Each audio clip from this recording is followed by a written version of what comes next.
নমস্কার বন্ধুরা, তথ্যমিত্র ইউটিউব চ্যানেলের পক্ষ থেকে তোমাদের সবাইকে স্বাগত।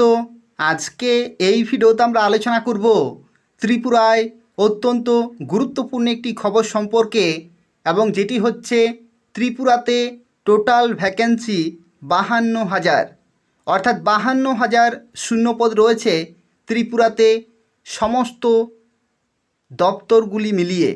অর্থাৎ যতগুলি সরকারি দপ্তর রয়েছে সেই সমস্ত দপ্তরে টোটাল ভ্যাকেন্সি রয়েছে 52,000, এবং এই সমস্ত শূন্যপদগুলি পূরণের দাবি করানো হচ্ছে সরকারের কাছে। অর্থাৎ যাতে 52,000 শূন্যপদ অবিলম্বে পূরণ করা হয় তার জন্য দাবি জানানো হয়েছে। সম্পূর্ণভাবে দেখতে থাকো। এটা ত্রিপুরার বেকার যুবক যুবতী সংক্রান্ত আরও একটি নতুন খবর। দেখো, এখানে বলা হচ্ছে রাজ্যে বেকারদের স্বার্থে যুব কংগ্রেসকে রাস্তায় নামার নিদান দিলেন প্রদেশ কংগ্রেস সভাপতি আশিস কুমার সাহা। কর্মসংস্থান নিয়ে রাজ্য সরকারের বিরুদ্ধে একরাশ ক্ষোভ উগরে দিয়ে এই আহ্বান জানিয়ে শ্রী সাহার অভিযোগ, সারা দেশেই বর্তমানে নরেন্দ্র মোদী পরিচালিত সরকার সরকারি প্রতিষ্ঠানে কর্মসংস্থানের সুযোগ ক্রমশই কমিয়ে আনছে। অর্থাৎ শুধুমাত্র ত্রিপুরা নয়, ভারতবর্ষে যে সমস্ত রাজ্যগুলিতে বিজেপি সরকার পরিচালিত সেই সমস্ত রাজ্যগুলিতে সরকারি চাকরি প্রদানের হার কিন্তু কমে আসছে, যার প্রভাব এসে পড়েছে ছোট্ট রাজ্য ত্রিপুরাতেও।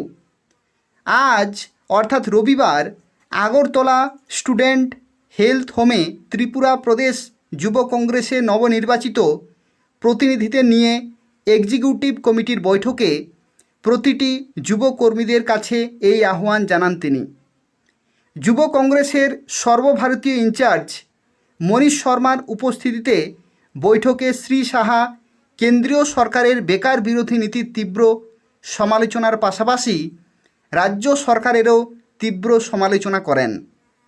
এক পরিসংখ্যান দিয়ে তিনি দাবি করেন রাজ্যে শিক্ষিত বেকারের সংখ্যা প্রায় 15%, অর্থাৎ 15%-এর কাছাকাছি, 14.7%। তেমনিভাবে বিভিন্ন সরকারি দপ্তরে 52,000-এরও বেশি শূন্যপদ রয়েছে বলে তিনি জানান। শুধু তাই নয়, এই মুহূর্তে রাজ্যে বয়সোত্তীর্ণ বেকারের সংখ্যা 18,464 জন। শ্রী সাহার অভিযোগ, বর্তমান রাজ্য সরকার বেকারদের কর্মসংস্থানের লক্ষ্যে এতটাই গাফিলতি করেছে যে শূন্যপদ সৃষ্টি হওয়ার পরে 6 মাস অতিক্রান্ত হয়ে গেলেও সেই পদে নিয়োগ না করায় 28,000 পদের বিলুপ্তি ঘটেছে। কেননা নিয়ম অনুযায়ী শূন্যপদ সৃষ্টি করার পর তার মেয়াদ থাকে 6 মাস।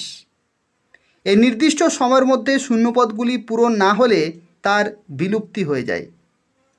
এই ক্ষেত্রে রাজ্য সরকারের গাফিলতিকেই দায়ী করেন তিনি।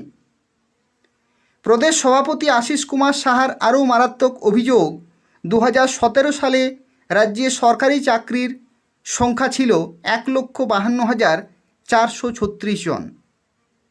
চলতি বছরে তা 1.5 লক্ষের নিচে নেমে আসে বলে জানান তিনি। শ্রী সাহা জানান, দিল্লিতে বিজেপি সরকার প্রতিষ্ঠিত হওয়ার আগে প্রতিশ্রুতি ছিল বছরে 50,000 চাকুরি। শ্রী সাহার অভিযোগ, এই ক্ষেত্রে প্রতিশ্রুতি পূরণ করেনি তারা। অর্থাৎ প্রতি বছর 50,000 নিয়োগ করা হবে, এই প্রতিশ্রুতি কিন্তু বাস্তবায়িত হয়নি। তাই রাজ্যে নবনির্বাচিত যুব কংগ্রেসের সভাপতি যেন কাল বিলম্ব না করে বেকারদের স্বার্থে কর্মসংস্থানের লক্ষ্যে এখনই রাস্তায় নামেন। রাজ্য কংগ্রেস বেকারদের নিয়ে ছিনিমিনি খেলা বরদাস্ত করবে না। এদিকে বৈঠকে উপস্থিত সুদীপ রায় বর্মন বলেন, দেশের অর্থনৈতিক অবস্থা খুব ভালো না। নিত্য প্রয়োজনীয় জিনিসপত্রের দাম দিন দিন বেড়েই চলছে, পাল্লা দিয়ে বাড়ছে বেকারত্ব। তারপরেও দেশের সরকারটি কর্পোরেটদের স্বার্থরক্ষায় ব্যস্ত, যার খেসারত দিতে হচ্ছে সাধারণ জনগণকে। এখানে উল্লেখ্য, এক্সিকিউটিভ কমিটির বৈঠকে যুব কংগ্রেসের কেন্দ্রীয় নেতৃত্বের উপস্থিতিতে নবনির্বাচিত প্রদেশ যুব কংগ্রেস সভাপতি সহ যুব কংগ্রেসের সদস্যদের একটা বাড়তি অক্সিজেন যোগানের রসদ জুগিয়েছে আশিস এবং সুদীপ। এখন দেখার রাজ্যের বেকারদের স্বার্থে কর্মসংস্থানের লক্ষ্যে আশিস সুদীপ জুটি যে আহ্বান রেখেছে, নবনির্বাচিত যুব কংগ্রেস সভাপতি নীলকমল ও তার বাহিনী কতটা বাস্তব রূপ দেয়। অর্থাৎ ত্রিপুরাতে 52,000-এরও বেশি শূন্যপদ রয়েছে বিভিন্ন ডিপার্টমেন্ট মিলে, অর্থাৎ স্বাস্থ্য দপ্তর, শিক্ষা দপ্তর, পুলিশ বিভাগ, যে সমস্ত ডিপার্টমেন্টগুলি রয়েছে সেই ডিপার্টমেন্টগুলি মিলে 52,000-এরও বেশি শূন্যপদ কিন্তু রয়েছে। অথচ ত্রিপুরাতে এই সমস্ত শূন্যপদগুলি নিয়োগের কোনো ব্যবস্থা গ্রহণ করেনি বর্তমান সরকার। যদি বাস্তব রূপ দেখতে চায় তাহলে বিভিন্ন কন্ট্রাকচুয়াল বা আউটসোর্সিং নিয়োগ করা হচ্ছে ত্রিপুরাতে, কিন্তু রেগুলার চাকরি প্রায় নেই বললেই চলে। বর্তমানে বন দপ্তরে যে ফর্ম ফিল আপ চলছে, সেই বন দপ্তরে 300টিরও কম শূন্যপদে নিয়োগ করা হচ্ছে, অথচ 52,000-এর বেশি শূন্যপদ রয়েছে বিভিন্ন দপ্তরে, শিক্ষা দপ্তর, স্বাস্থ্য দপ্তর, পুলিশ বিভাগ, এই সমস্ত বিভাগে নিয়োগ রেগুলারভাবে কিন্তু হচ্ছে না। তো যাতে খুব তাড়াতাড়ি সেই সমস্ত নিয়োগগুলি করা হয় এবং যাতে সেই সমস্ত শূন্যপদগুলি পূরণ করা হয়, তার জন্য কিন্তু ব্যবস্থা গ্রহণ করতে হবে।